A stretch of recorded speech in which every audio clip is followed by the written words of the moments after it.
Hello and welcome. My name is Thomas Kevin Dolan, and I am the proud author of my memoir, Little Fag, A Journey of Self-Acceptance and Healing. Today I'll read the final chapter in my book, entitled Unconditional Self-Worth. There is nothing wrong with me. I am deserving, life is joyful, I am safe, I am enough, I am loved. What I braved. Someone very near to me recently shared, "You write a lot about dead Dolans." My quick response was, "It's my way of keeping their dysfunction dead." This life's journey carries a theme. I remember quite often as an elementary school-aged boy wondering how bad I thought my life might be. I was the kind of child who thought those thoughts. I discover on my healing journey what some of the risks were, and most of them I've written about in this book. My work has been to live from the scar left by them and not from the wound experienced by them. I knew to lower the risks, the incidences of risk factors, divorce, mental illness, sexual abuse, addiction, so that I could better the chances for a happier life. Sure, they were just numbers, statistics, probabilities, and odds. But the more risks you had, the more odds were stacked against you. My work has been to take the power away from the risks I experienced. With gratitude, of course, I was able to see that odds are just odds. What wasn't assessed was the positive people and events that did contribute to saving me as a kid. I was lucky. I beat the house. Some part of me must have bet my life on it. It rarely dawned on me how unusual my life had been. After all, I was not watching or studying it. I was living it. It's hard to examine the wave as it's crashing you down on the shore. My attention wasn't on the odds I was actually beating every day, but by looking back at my childhood and writing about it, and when I studied the program and literature connected to the Adult Children of Alcoholics program, I had to acknowledge the elephant in the room. How is it that I arrived where I was? What had happened? How on earth did I beat these odds?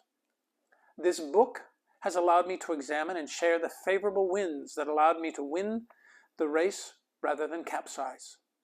To not become the alcoholic, to not become the abuser, to not become the addict, and to choose not to take my life. If Oprah sat across from me after reading my book and asked me what saved me, I'd sum it up in one word: love. Love in its many different places, love in its many different faces, love by chance, love on purpose, love on the fly, brief love, lasting love, love that was too embarrassed to name itself, broken love that got repaired, every kind of love you can imagine, the strongest being self-love. Love has been my life's deal breaker. It saddens me, though, how hard it can be to find sometimes, and how terribly afraid of love I was for a big part of my life. As this journey continues to unfold, I'll continue to speculate as to what works for me, what rules and tools help me most. Having earned my scars and healed my wounds allows me to venture forward, continuing to overcome any obstacle that invites me to think love cannot heal. Beyond love, I'll add to my repertoire other concrete answers, most of them pretty obvious.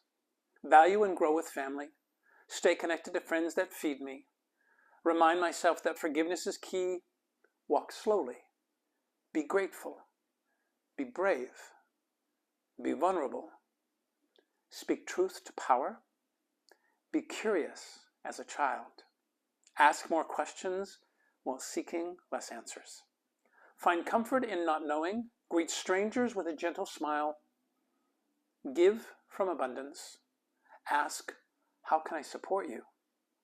Look up, trust in the divine, remember to ask for help, and remember it is all happening for me and not to me. I'll choose to feel the endless wonder and its humbling energy.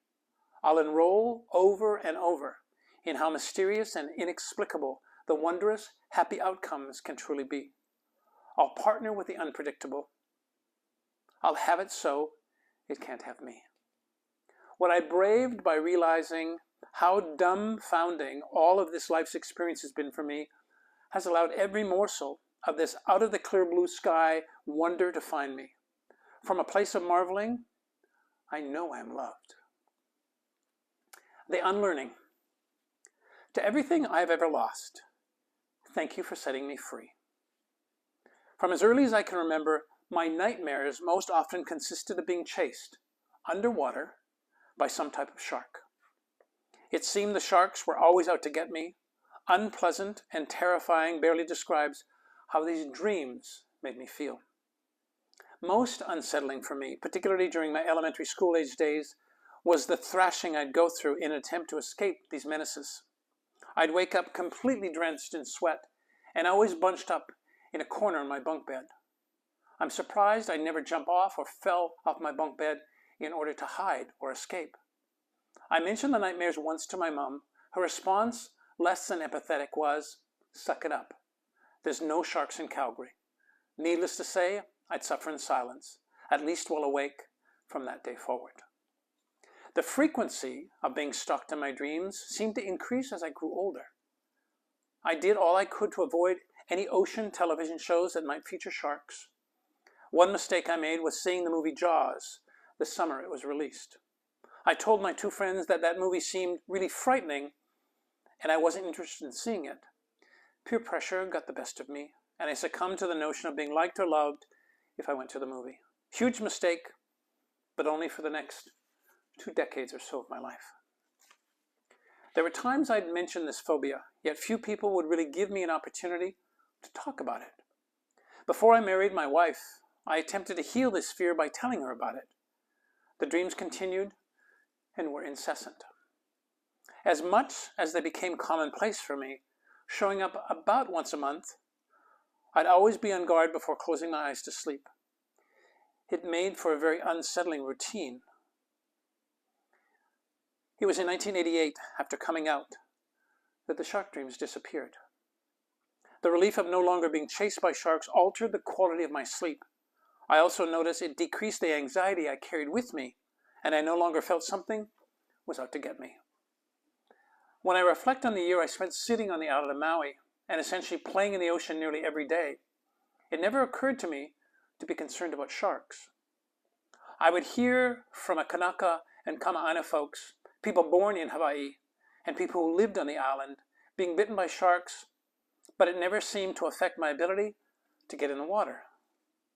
With the blessing of being a guest of a marine biologist who ran Maui's Humpback Whale Marine Sanctuary, I'd learned a lot about marine life. He taught me about Maui, the ocean, whales, and of course sharks. I remember it being a Saturday as I heard my friend, the marine biologist, race up the stairs yelling, "You've got to come and help rescue a humpback." Some resident just called and said they spotted one stranded on the reef in the front of their home.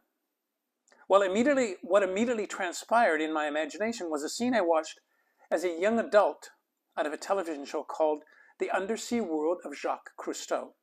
The show never featured sharks, but it did a lot of rescuing. By the time we arrived at the resident's home, a large group had gathered. Being the guest of the island's head marine biologist meant we made our way to the front yard where we could see the stranded humpback. What I witnessed dashed my rescue fantasy, terrified me, and had me watch and wonder with the rest of the crowd. It turned out that it was a yearling. It had returned from being born in the islands the year before, and it had a fishing tow line wrapped around its tail. It was exhausted in its attempts to free itself. It ended up against a small coral reef and began to be cut by the coral and bleed. The head of the Whale Foundation and my friend counted at least 25 sharks caught in a feeding frenzy. We stayed for hours. What unfolded was millennia of Mother Nature's way of being. It was her most brutal display. I remember the scream of a resident to the police on hand, "Please shoot the animal and get it out of its misery." The agitated resident was told that humpback whales were a protected species and could not be shot. Nature would take its course, with the whale not surviving. A few weekends later, I spent the day at the beach.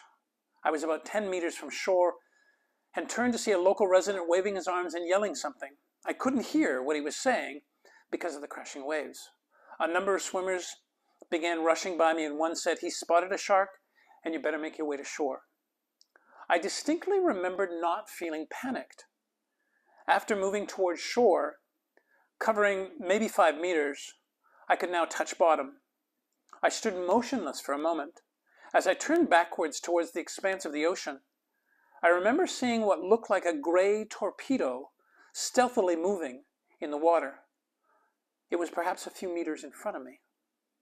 The black dorsal fin broke the surface. Perhaps this had been one of the guests at the feeding frenzy I had witnessed a few weekends before. Still, no panic.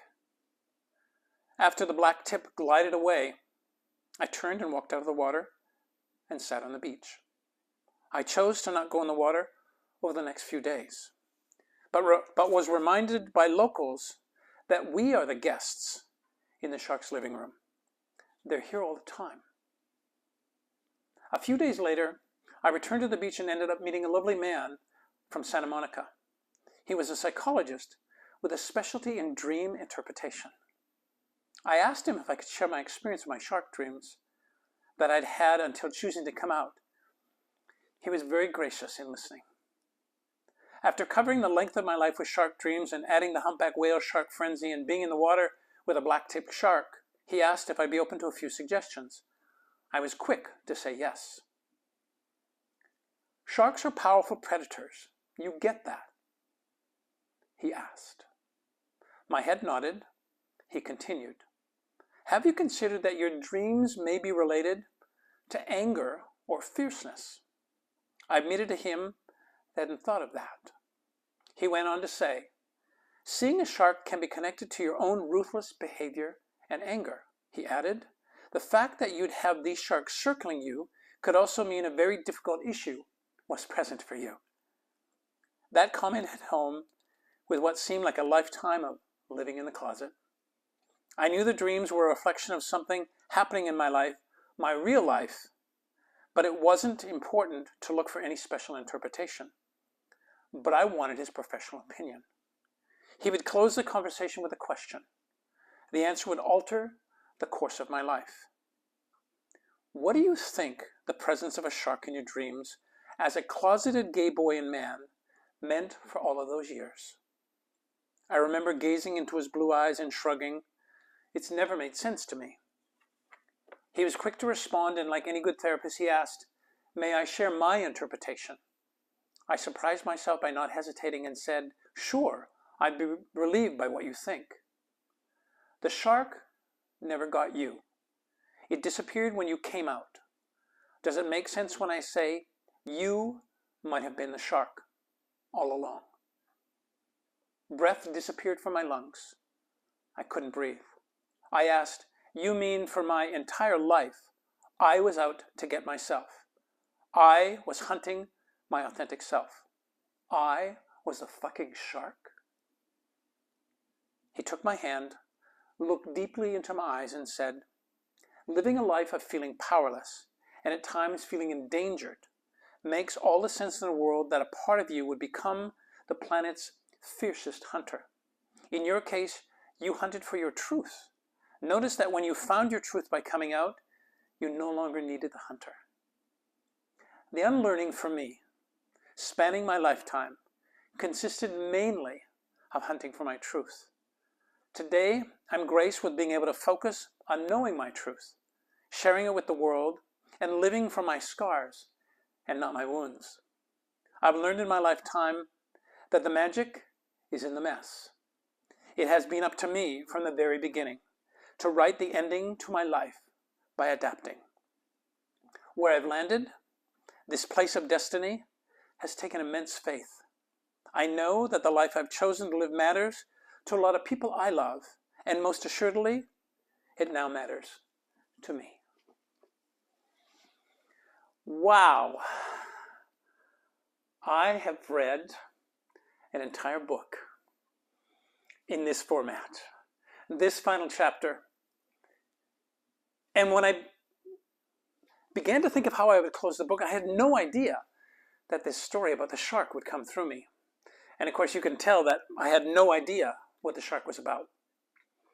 But Maui would deliver a semblance of understanding and then clarity around with this amazing psychologist who interpreted dreams, who happened to be at Maui on the beach at the same time I was there. Wow.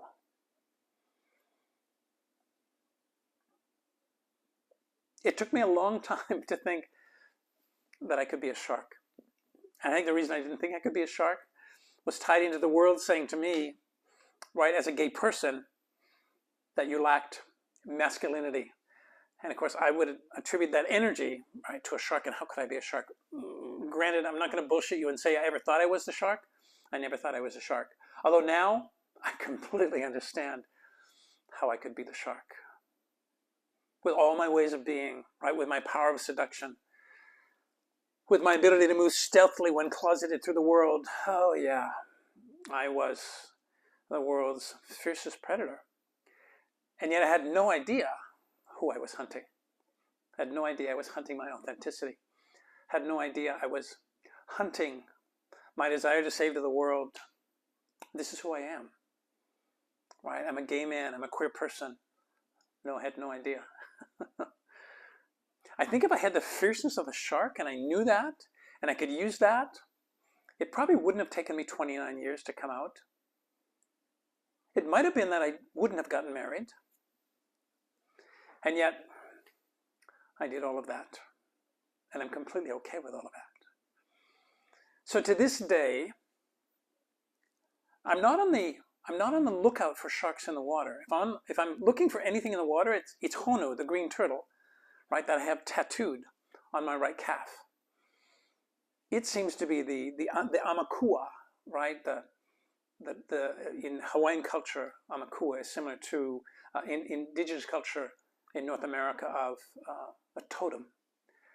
So I'm not looking for sharks, and they've actually never really looked for me. I'm trying to think. Since that time at Little Beach, with that psychologist, there's been times where I've thought I've seen shark tips, when in fact it actually ends up being manta rays. Lots of dolphins, but isn't that interesting, just discovering now, ever since that time, at Little Beach being a couple of meters away from a black-tipped shark, and then finding out I was the shark, I've never seen a shark. Oh, I love the inherent healing, but mostly what comes with this and my ability to accept it and know it to be true, which is beyond belief, is that I've gifted myself with a tremendous sense of peace. And I've also gifted myself with an acceptance of what is, right? I can still be a shark. Now I can choose the shark. The shark doesn't choose me. The shark can't get me. I don't dream about the shark. And ultimately, with some peace, some compassion, some empathy, and self-love, I'm now completely comfortable sharing with the world who I really am.